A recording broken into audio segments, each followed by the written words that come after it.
Welcome to another episode of Healthy, Wealthy, and Wise Retirement Podcast, where certified financial planner Lauren Sherman shares thoughts on having a healthy mind, body, and spirit, an abundance of wealth inside portfolios and out, and lessons learned from clients and mentors over the years. Hello, everyone. As always, I am your host, Lauren Sherman. Today, we're asking the question, what is my long-term care plan? In our last episode, we had a discussion about the fountain of youth. We talked about how important it is to find purpose in retirement and how this directly affects our happiness and our longevity. So why pivot to the topic of long-term care planning, assisted living, and nursing homes? Well, part of the trade-off of living to age 90, 100, and beyond is that our likelihood for needing some sort of assistance certainly goes up. At our firm, we have long-term care discussions with all of our clients, whether insurance is part of the solution or not. Often, the dialogue is focused on income, assets, and a plan to pay for care if needed. There's also the legal aspect with health directives, powers of attorney, and so on. The thing about the long-term care conversation is that it's an easy conversation to avoid. The problem with this is that if we don't have a plan, that will become our plan by default. The good news is that this conversation does not have to be intimidating or feel like a high-pressure sales pitch. Having a fiduciary in your corner, you can have an open and honest conversation about how best to protect your assets and whether this is even a concern of yours in the first place. More good news, solutions available today have become more innovative and less expensive. In some cases, even a free add-on to what you may already be doing.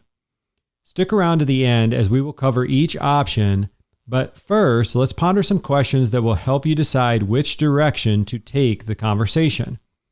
We will talk through 6 different questions, so stick with me, and I'll even throw a bonus 7th question in at the end.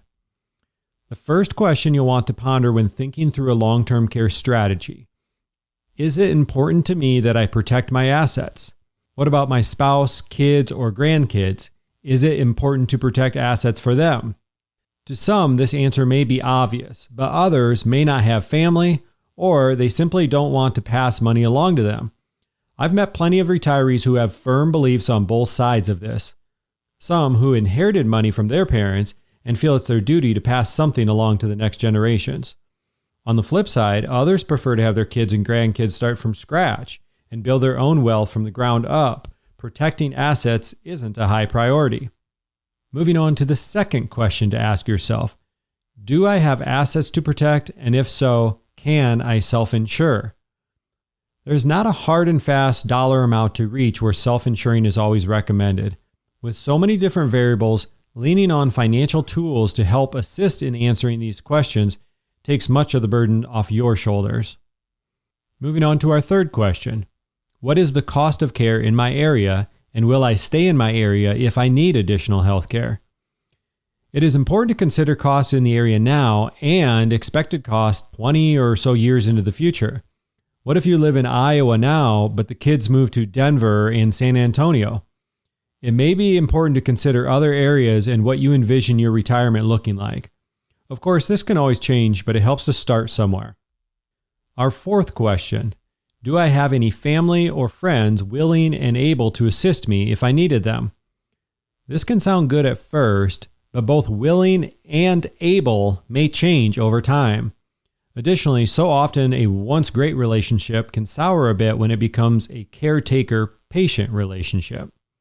This is not to say it cannot work, but it's helpful to consider these factors ahead of time. And our fifth question to consider, how is my current health? Will this limit my options now or possibly in the future? Some things to consider. Do you have high blood pressure, cholesterol, diabetes, perhaps a history of health issues in your family? Instead of using these as excuses, use them as fuel to put together a strong plan. Once again, this does not necessarily mean an insurance plan, simply an intentional plan that you have thought through and are comfortable living with. Moving on to our sixth question, should I focus on other higher priority goals first? The reason people consider long-term care options can be many.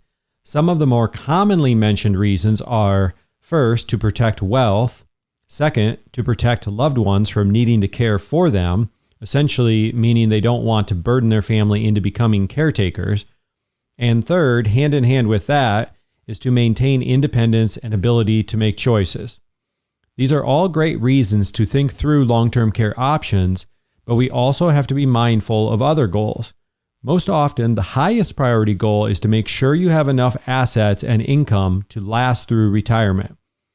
So this is just something to think about because protecting your assets and your choices is a great thing, but we have to weigh this versus funding your own retirement needs.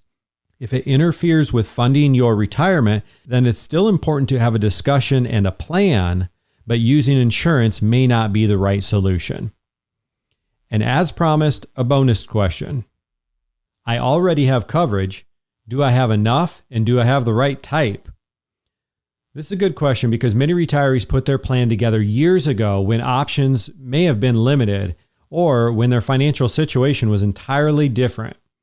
Also, legislation was enacted encouraging people to have a plan of their own called the Partnership Program. More on this below under traditional long-term care insurance. So we'll circle back to that. After considering the above questions, you may be feeling overwhelmed and even less excited to have a conversation about long-term care planning. But if you're like many retirees I talk with, you may have more courage than you realize. I encourage you to muster up that courage and have this conversation with someone you trust, someone who will avoid the sales pitch and focus on what's most important to you. So we've asked ourselves some tough questions. The next step is figuring out what kind of options we have. Hopefully you can revisit this part or replay this episode because you should have more clarity heading into this part if you've already thought through those questions that we covered just a bit ago. We are going to discuss 6 options in total. Really, the purpose of covering this isn't so that you have all of the answers of what you should do after listening, but instead to give you a high-level view of what options are available. As I mentioned, I would recommend circling back and listening to this episode a second time or reading the transcript, which is available at healthywealthywiseretirement.com. Or better yet, you can talk through these options with a professional now that we've laid the foundation for the conversation. Let's start with our first option, self-insuring. This is a popular choice and one that makes a lot of sense for many retirees. The key here is to have an intentional conversation about your income and assets so you are prepared if long-term care needs ever arise. This involves ensuring money can be accessed when needed and received in the most tax-efficient manner possible, and one that also integrates with your Social Security and income planning. Leaning on financial software helps us answer if self-insuring is feasible and makes it easier to accomplish if you choose this route. Our second option, traditional long-term care insurance. For many years, this seemed like the only option beyond self-insuring, and still remains a popular choice today. These are typically thought of as use it or lose it plans where no benefits can be passed on if they go unused. These plans can, however, fall under the Partnership Program to guarantee a certain amount of wealth gets passed to future generations. How the Partnership Program works. So imagine John has $500,000 of assets to his name, and he has a traditional long-term care insurance plan that pays out a maximum of $400,000. So that's his pool of benefits, $400,000. Now, unfortunately, in this scenario, John develops Alzheimer's and is forced to spend through his long-term care policy and all of his assets. With a non-partnership plan, John would not be able to pass any money to his kids or grandkids other than roughly a couple $1,000s allowed by Medicaid. With a partnership plan, John has protected $400,000 of his starting $500,000 of assets, and he can pass this $400,000 to the beneficiaries of his choice. This is all because John had a partnership plan. It doesn't matter if he spent through his $400,000 of benefits that the insurance company paid, and then potentially a couple $1 million more through Medicaid, he still was able to pass on that $400,000 because it was protected under his partnership plan. Moving on to our third option, Medicaid planning. This is a less popular choice, but still worth covering since some retirees look to transfer assets out of their name. In short, Medicaid planning involves transferring assets out of your name and into an irrevocable trust to children or possibly to grandchildren. While this may sound like a good idea, there are a few downsides to consider. First, you are giving up control of your assets and your ability to spend them how you wish.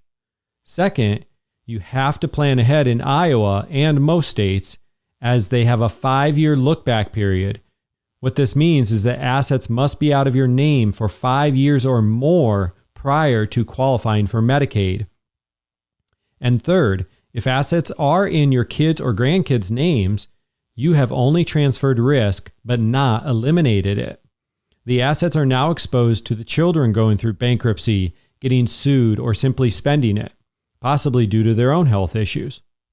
Fourth, going on Medicaid means giving the state control of your care if it is ever needed.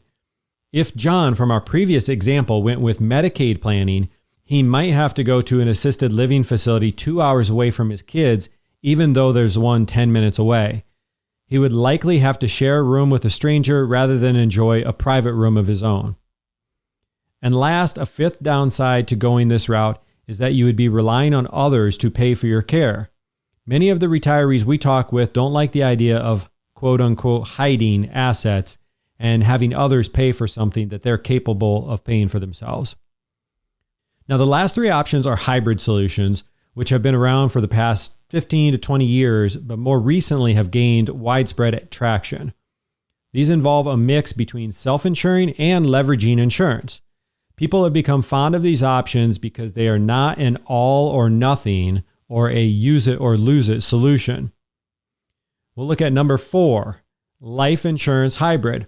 This option provides a tax-free death benefit with the flexibility of long-term care payments if needed. You can set this plan up with a one-time lump sum payment, 5 to 10 annual payments, or pay smaller premiums into the life of the policy. This time, our example, John, has enough money to self-insure, but he wants to make sure he leaves $500,000 to his 3 children. He transfers $250,000 into a life insurance hybrid and immediately has $500,000 of death benefit if he passes away, and long-term care benefit if he needs it while living. The catch is that he cannot receive 100% of both. If John uses $150,000 for his nursing home or home health care costs, his death benefit is now reduced to $350,000. So his starting $500,000 was reduced by that $150,000. Now the kids get $350,000 instead of the $500,000 that he was meaning to pass along. John is still self-insuring, so he did not eliminate this long-term care risk, but he leveraged his assets to reduce the risk. Like anything, this option has its pros and its cons, so it's important to look at both sides before proceeding. Moving on to option number 5 when it comes to types of long-term care solutions, we're looking at an annuity hybrid. Similar to the life insurance option, the annuity hybrid is a method of self-insuring while leveraging retirement assets. Many appreciate the simplicity of this solution and that it can be funded with investments they already have in place. In this example, one of John's investments is a $200,000 CD at the bank paying 3% interest for 5 years. Getting a good return on his money is important to John, but even more important is protecting what he has saved. He moves his CD into a tax-deferred annuity hybrid that pays less interest at 2.3%, but John now has $600,000 of long-term care benefits if he ever needs it. So the way this works is it's going to multiply your current benefit by 3. So because John put $200,000 into it, he has a $600,000 benefit, 3 times his $200,000 that he put in. He must start a new contract between 5 to 10 years long, but he already earmarked this money for such an emergency. John is happy to see his account continue to grow and his long-term care benefits increase each year proportionally. Of course, the $600,000 benefit never gets used if John dies without needing long-term care, but his beneficiaries would still receive John's account value with all of its interest. So in this case, the $200,000 plus whatever interest it grew would be what gets passed on to his heirs.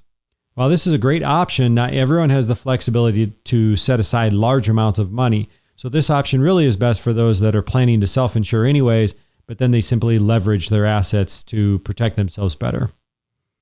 And moving on to our last long-term care solution, income enhancements, comes in at number 6. This last option is a good solution for those who want to do more than just self-insure, but may not be healthy enough to qualify for any insurance-based solutions. This time, John has Social Security benefits at $2,200 per month, a small pension of $400 per month, and John has monthly expenses of about $4,000 each month. So instead of withdrawing from his retirement accounts, he likes the idea of guaranteeing his income. So he essentially buys another $1,400 of monthly income that lasts as long as he lives. This way, if his investments do not perform the best, he knows at least he has his $4,000 monthly costs covered. So at no additional cost, John adds an income enhancement that temporarily doubles his payment if he needs long-term care of any kind. So this could be home health care, assisted living, nursing home, and really anything in between. For the next 5 years, his $1,400 monthly income is doubled to $2,800 each month. So while you can see this is not a perfect solution and it only lasts for 5 years, John is able to protect some of his assets without actually buying insurance or answering health questions. This episode is meant to give you an overview of options so that you have some background information to discuss with a trusted professional. There are additional variables and important questions to consider before deciding what makes the most sense for you, which may even include a combination of solutions. And additionally, all 6 of the options we discussed have their advantages and drawbacks. Be suspicious if you are only hearing half of the story, and be sure to ask if and how your representative is compensated for any advice given to you. Well, that's all for today. We will be back in 2 weeks to chat more. Until then, check out our show notes for any links or resources that we discussed on the show. Or if you would like to meet our team and learn more, head on over to healthywealthywiseretirement.com. Thank you so much for listening and supporting this podcast. If you've enjoyed listening, we would love if you took a quick moment to leave an honest review. Of course, we're shooting for 5 stars, but if you have suggestions to improve the show, we would love to hear from you too. Just click on the podcast name, Healthy, Wealthy, and Wise Retirement Podcast, and scroll down to ratings and review.